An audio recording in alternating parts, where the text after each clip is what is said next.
अपने गाँव का नाम रोशन कर दो, अपने अपने परिवार का नाम रोशन कर दो, अपने बाबा का नाम रोशन। धौलपुर भी इसका एडमिशन दिला दिया था, अच्छा। उसको छोड़ के सीकर अकेला चला गया। कईयों दोस्त थे जो इससे पूरे बैच में आगे रहे थे, बट इसने सिर्फ अपने आप पे फोकस किया कि मुझे अपने आप पे ध्यान देना है, और आज इसका सिलेक्शन हो गया और बहुत कंपटीशन बढ़ रहा था तो कॉन्फिडेंस आने लगा कि रैंक अच्छी आ रही है तो और पढ़ेंगे और अच्छी रैंक लेके आए। क्या पास होने का कोई शॉर्टकट होता है? नहीं। देश भर की कठिन परीक्षाओं में शामिल जेई और नीट, जिसमें लाखों बच्चे अपनी किस्मत आजमाते हैं। हर साल ये परीक्षा आयोजित की जाती है, लेकिन इसमें चंद ही कुछ स्टूडेंट होते हैं जो सफलता के शिखर तक पहुंचते हैं। आज एक ऐसे ही छात्र के साथ हैं हम, जो धौलपुर के सैफऊ तहसील के हरनाथ के नगले का निवासी है, जिन्होंने अपनी सफलता से अपना, अपने परिवार का और पूरे क्षेत्र का नाम रोशन किया है।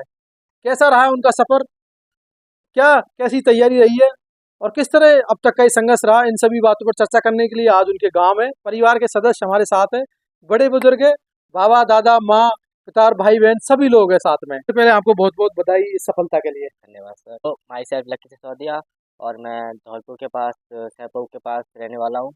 और मेरे पापा एक इंजीनियर है जो कि सिविल लाइन में है, और इसीलिए मेरा बचपन से ही सपना था कि इंजीनियर वगैरह लाइन में जाना है। इसलिए मैं 9th से CLC में गया, उसके बाद मैं 11th से मैट्रिक्स कोचिंग में जाके जेई की तैयारी की।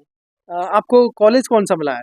अभी मतलब 5th राउंड, 5 राउंड होते हैं जो साथ के, उसमें फर्स्ट राउंड में मुझे IIT जोधपुर में AI एंड डाटा साइंस मिली। तो शुरुआती जो स्कूलिंग थी वो आपकी कहाँ रही है? जैसे 5th क्लास हो, 8th क्लास हो, क्या गांव से पढ़े या शहर से?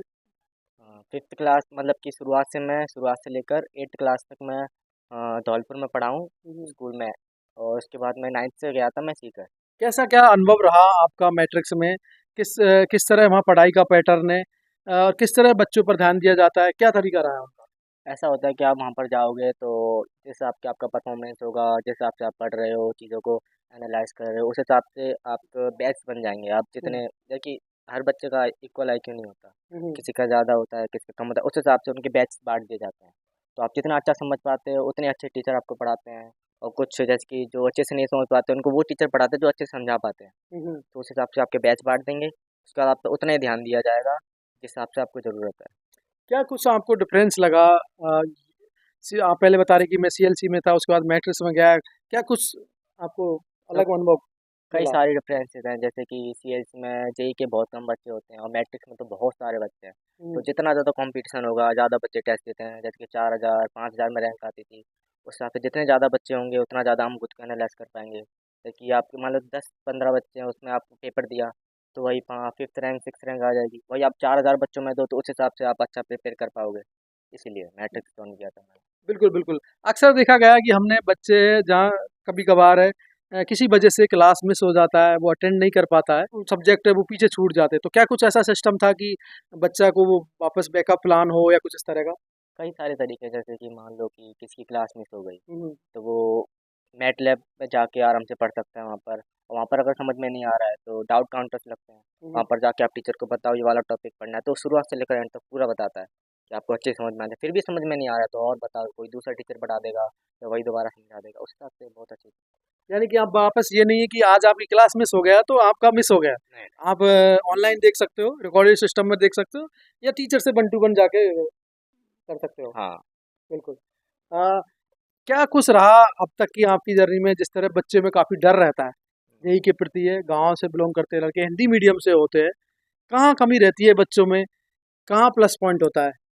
ऐसा होता है मतलब कि 11th में अगर आप जाओगे तो वहीं पर ऐसा हुआ कि अचानक से जंप आता है। आपने 10th में वही नॉर्मल NCERT पढ़ी होती है, वही सवाल की होते हैं, वही रिपीटेड चीज़ें आती हैं। और 11th में जाओगे तो आपको बहुत डिफरेंस लगेगा, नए कॉन्सेप्ट, बिल्कुल आपको जो याद करने वाली चीज़ें वो होगी नहीं, हुँ, आपको हर चीज़ समझ के करनी पड़ेगी, हर सवाल एकदम नया होगा। तो उस हिसाब से आपको पहले तो बहुत दिक्कत आएगी, फिर धीरे धीरे आप नॉर्मल हो जाओगे। क्या एक हिंदी मीडियम का बच्चा भी क्रैक कर सकता है जेईई? हाँ, जैसे कि कोचिंग्स होती है उसमें हिंदी इंग्लिश दोनों मीडियम के बच्चों के अलग अलग बैचेज होते हैं, तो अगर आप हिंदी में पढ़ना चाहते हो तो उन बैचों में जाओ, और टीचर एकदम सेम पढ़ाते हैं, कोई दिक्कत नहीं आएगी। जिस तरह देखेंगे लाखों बच्चे इस परीक्षा में सम्मिलित होते हैं, लेकिन कुछ ही चंद बच्चे निकल पाते हैं। कहाँ कमी रह जाती है उन बच्चों में? क्या वो उनका रूटीन सही नहीं होता है या समझ नहीं पाते वो सब्जेक्टों को? तो ऐसा होता है कि मतलब कि जो जेई है वो फिजिक्स केमिस्ट्री मैथ 3 सब्जेक्ट से कंसिस्ट होता है। मतलब कि कुछ बच्चे होते हैं जो मैथ्स में अच्छे होते हैं, कुछ फिजिक्स में, कुछ केमिस्ट्री में, किसके कुछ कुछ वीक रह जाते हैं।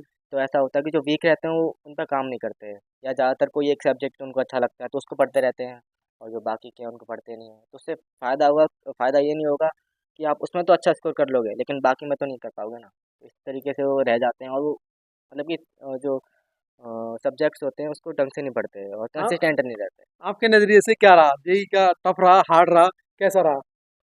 ऐसा जिस हिसाब से मैंने तैयारी की उस हिसाब से तो सही था। आपके लिए नॉर्मल था? हाँ। पूरा से आश्वस्त थे आप कि आप क्रैक कर जाओगे, निकल जाओगे? हाँ। ओवरऑल जिस तरह आप मैट्रिक्स की बात कर रहे हो, कितना उनका जो परसेंटेज रेशियो रहा है, कितने बच्चे होते थे, कितने निकल पाते थे? क्योंकि आजकल है काउंटिंग वो नहीं दिखाई जाती है, सिर्फ जो पास होते हैं उनको दिखाया जाता है। तो ऐसा होता है कि मतलब कि कोचिंग में भी सारे बच्चे तो पढ़ने के लिए नहीं आते, कुछ बच्चे होते हैं जो पढ़ने के लिए आते हैं, कुछ मतलब टाइम वेस्ट करते हैं। तो जितने बच्चे पढ़ने आते हैं ना, उसमें 95-90% बच्चे हैं जो सेलेक्ट होते हैं, ज़्यादातर सेलेक्ट होते हैं मैक्सिमम। जो नहीं होते हैं मतलब कि वो टारगेट में जाके वो भी अचीव कर लेते हैं। मतलब अगर टारगेट में जाने की बात की जाए तो 100% रेशो तक पहुँच जाता है, लगभग 99-98। अगर बच्चा कंटेंसी रखेगा तो जरूर निकलेगा। हाँ, आराम से। यहाँ से गांव से काफ़ी आप किलोमीटर दूर सीकर गए, कभी डर ऐसा भावना नहीं आए? नहीं मतलब पहले तो ऐसा था कि सीकर जाएंगे पढ़ेंगे, वहाँ पर गए, वहाँ पर बिल्कुल डिफरेंट था, सब पढ़ रहे हैं, सब हमसे आ गए हैं।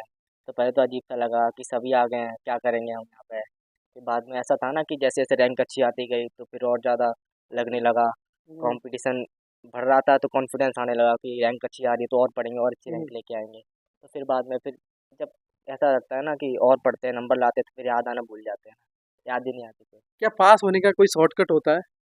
नहीं। होता तो मैं ही अपना लेता। अच्छा, क्या कहना चाहोगे जो अभी जो बच्चे हैं 11th में या 12th में आगे की तैयारी कर रहे हैं उन बच्चों के लिए? मतलब कि कुछ चीज़ें हैं जो जिस पे आप ध्यान देना चाहिए आपको, जैसे कि नॉर्मल पढ़ाई तो सभी करते हैं, जैसे हाँ, कि वही क्लासेस से आए, जो क्लास में पढ़ा है उसको रिवाइज किया, होमवर्क किया, उसके बाद जो क्लास था उसको फिर से रिवाइज करके क्लास में गया, ये तो सभी करते हैं। कुछ एक्स्ट्रा चीज़ करनी चाहिए, जैसे कि आप अपनी बॉडी पे ध्यान दे सकते हो, सुबह आप उठो थोड़ी एक्सरसाइज करो, और सोने से पहले थोड़ी 10 से 15 मिनट मेडिटेशन, ये बहुत बहुत ज़रूरी है। मतलब कि अगर आपको नॉर्मल इंसान से थोड़ा अलग करना है तो ये बिल्कुल। बहुत ज़्यादा ज़रूरी होता है।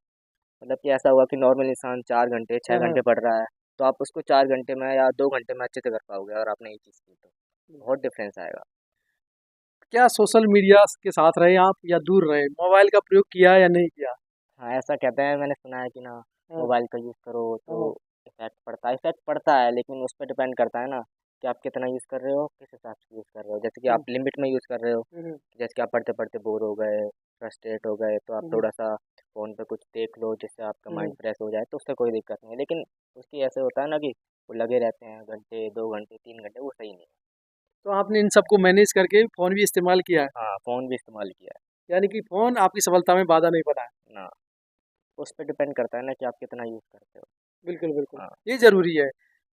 हमारे साथ पिताजी भी हैं, उनसे बात करेंगे हम। नमस्कार जी, नमस्कार। आपका नाम एक बार बताइए? प्रहलाद सिंह सिसोदिया। अच्छा, सर जिस तरह बच्चे ने बताया कि काफ़ी मेहनत की है, सफलता भी उसे मिली है जिस तरह आपसे मेहनत की है, लेकिन आपने काफ़ी दूर जो धौलपुर एक राजस्थान के बॉर्डर पर है, एक सीकर जो जयपुर से भी आ गए। कैसे आपको पता चला कि मुझे सीकर भेजना है? किस तरह मन में ख़्याल आए ये सारे? हमारा तो कोई ऐसा उद्देश्य नहीं था, बच्चे के इंटरेस्ट था, बच्चे का पढ़ने का मन था, हुँ, तो बस उसके कहे मुताबिक सीकर के लिए इच्छा हुई पढ़ाने की। हाँ, हाँ। जब उसने थोड़ा रिजल्ट भी अच्छा दिया, अच्छा मार्क्स भी आए, तो फिर हमारा भी कॉन्फिडेंस बढ़ गया उससे पढ़ाने की। फिर ऐसे ऐसे धीरे धीरे आगे बढ़ते गए और 2-3 साल निकल गए, पता ही नहीं चला। कल देखो हर गली में कोचिंग संस्थान है, हर शहर में कोचिंग संस्थान है। आपने मैट्रिक्स को ही क्यों चुना? मैट्रिक्स का बच्चा अच्छा परफॉर्मेंस दे रहा था और उसका बहुत अच्छा बड़ा नेटवर्क है हुँ। और ज़्यादा सफल बच्चे हो रहे हैं मैट्रिक्स के कोचिंग वाले। तो हमने भी कोशिश की कि चलो एक बार ट्राई करें। आजकल माता-पिताओं में काफ़ी डर रहता है, बच्चों को दूर भेजने में कि हम समय भी होगा, पैसा भी खर्च होगा और भी डर की भावनाएँ होती है। आपने इन सबको कैसे मैनेज किया? बस एक बच्चे को पढ़ने के लिए रिस्क तो लेना पड़ता है। हुँ, हुँ, हुँ। बस प्रभु की कृपा है, उसकी कृपा के ऊपर से सब हो गया। बिल्कुल, बिल्कुल। कहना चाहोगे बच्चे की सफलता पर? बहुत अच्छा लगा। ऐसे ही था ये कि ऐसे ही आवारा किस्म का था या पढ़ता था ये शुरू में बचपन में? शुरू से पढ़ता था। अच्छा पढ़ता था। बचपन से ही। शुरू से ही ध्यान था पढ़ने पे। और खुद ही सीकर पहुंचने में ये खुद अपने से ही पहुंचा है। अच्छा, अपना ही खुद का इंटरेस्ट खुद ने ही इधर उधर बात करके। खुद ही पहुंचा। अच्छा, कि मैं उसे सीकर जाना है, मैट्रिक ज्वाइन करना है जाकर। धौलपुर में इसका एडमिशन दिला दिया था, अच्छा। उसको छोड़ के सीकर अकेला चला गया, हाँ, 1 साल अकेला रहा। बिल्कुल। माता जी क्या कहना चाहोगे? कैसा लग रहा है? अच्छा लग रहा है? हाँ, अच्छा लग रहा है, खूब बढ़िया। वाने गांव का नाम रोशन कर दो, वाने अपने परिवार का नाम रोशन कर दो, अपने बाबा का नाम रोशन। बिल्कुल बिल्कुल, और यही सबसे बड़ी खुशी है। नहीं, देखो भगवान की कृपा है, बुजुर्गों का भी आशीर्वाद है। छोटी छोटी चीज़ों पर ध्यान रखती है माँ, उसके खाने पीने नहाने धोने से लेकर। साथ में 9th क्लास का बच्चा आपने सीकर भेज दिया इतनी दूर। तो हमने कहाँ भेजा, वो खुद ही गया। अच्छा। ये 8th क्लास में था, पेपर दे के बस उसने मुझे सीकर जाना है और सीकर जाना है। तो मेरी बेटा आप नहीं रह पाओ, हमने बहुत डराया उसे कि बेटा आप अकेले नहीं रह पाओगे, कैसे खाओगे, हॉस्टल में खाना भी अच्छा नहीं मिलता। लेकिन उसका ये कहता मम्मी रह लूँगा, मैं रह लूँगा। तो फिर नहीं, अपनी जिद नहीं माना, तो फिर क्या कि मेरी फ्रेंड का बेटा गया हुआ था, तो क्या मैं तो अब तो चला जा। फिर और उसे वो मिल गया, उसने फ़ोन पे ही सारा सर्च कर लिया कि मुझे जाना है। और फिर गया, अब तो भैया भी वो गए हैं तो उनके साथ जाऊँगा। तो फिर इनको भी छुट्टी नहीं मिली थी, फिर मुझे ही जाना पड़ा, फिर मैं छोड़ के आई। लेकिन उसने कभी भी एक दिन ये नहीं कहा कि माँ मुझे यहाँ खाना नहीं अच्छा लग रहा है, कि माँ मुझे अच्छा नहीं लग रहा, रोया भी होगा क्योंकि 9th क्लास का बच्चा कितना होता है, 12-13 साल। लेकिन उसका उद्देश्य था कि मुझे IIT करनी है, तो उसने कभी कोई शिकायत नहीं की मुझे। यानी आपके जो विश्वास पे खरा उतरा है, हाँ, और एक तरह से वो आप समझ के, जिम्मेदारी समझ के और उसने पढ़ाई की है। हाँ, बिल्कुल अपने आप ही। कभी मैंने नहीं कहा कि कैसे पढ़ना, फिर मैं भी साथ में पहुँच गई थी 1 साल बाद, 1 साल हॉस्टल में रहा। अच्छा। लेकिन कभी भी फिर कभी मुझे टोकना नहीं पड़ा, अपने आप ही तैयारी करता था, अपने आप ही जगना, दौड़ लगाना, जो व्यायाम वगैरह अपने आप ही करता था। अच्छा, आप वहाँ साल भर रहे, आप रहे साथ में बच्चे के, कैसा माहौल है सीकर का? जिस तरह वो लोग कोटा की भी बात करते हैं, सीकर की भी बात कर रहे हैं, नहीं, नहीं, सीकर में किस तरह का माहौल है बच्चों के नहीं, लिए? सीकर का माहौल अच्छा है। अच्छा। हाँ, कोई पढ़ाई के लिए। जिस तरह गुंडागिर्दी या इस तरह की ना, ना, बात? ना, ना, शांत माहौल। कोटा से बहुत अच्छा है। अच्छा, हाँ, शांत माहौल है। हाँ, कि कोटा में तो फ़ोन अलाउ है, कोचिंग वगैरह में, यहाँ किसी भी कोचिंग में फ़ोन अलाउ नहीं। और वैसे भी पढ़ाई वगैरह पे भी अच्छा फैकल्टी वगैरह, और मैट्रिक्स का तो माहौल और भी अच्छा है, फैकल्टी भी अच्छी है और हर तरह से ध्यान देते हैं बच्चे। जी, क्या नाम है आपका? मेरा नाम स्नेहा है। क्या कर रहे हो अभी आप? मैं भी इंजीनियरिंग कर रही हूँ। अच्छा, आप लक्की के साथ रहे हो, क्या कुछ आपने देखा, किस तरह ये पढ़ाई करता था, क्या इसका रूटीन था? मतलब ये था कि इसके ना अंदर कंटिन्यूअसली पढ़ने की बहुत अच्छी हैबिट थी कि है ना, इस टाइम पे उठना है, इस टाइम पे ये करना है, इस टाइम पे ऐसे वॉक करनी है, इस टाइम पे मेडिटेशन करना है। और शायद यही चीज़ इसकी यहाँ तक हेल्प की है कि क्या कहना चाहोगे सफलता में लक्की में? कैसा था ये शुरू से, पढ़ने में था या ऐसा ही था, आवारा घूमता था? नहीं, नहीं, अच्छे थे हम, बहुत खुश हैं सब अच्छा, इनकी सफलता में, बहुत खुश हो आप। बहुत खुश हैं। तो ये थे हमारे साथ परिवार के सभी सदस्य, जिन्होंने लक्की की सफलता के बारे में बताया, किस तरह उनका संघर्ष रहा और उन सारी उम्मीदों पर खरे भी उतरे और उन्होंने जेईई पास किया है, और उन तमाम बच्चों को भी अपना एक्सपीरियंस शेयर किया है, किस तरह उन्हें पढ़ना चाहिए, किस तरह अपना ध्यान केंद्रित करनी चाहिए और किस तरह सोशल मीडिया का उपयोग करना चाहिए। कहीं ना कहीं इन सारी चीज़ों को मिलकर वो जो बच्चा वो आगे बढ़ता है और परिणाम है वो निखर के सामने आता है। तो धनराज, जगत तक न्यूज़, धौलपुर।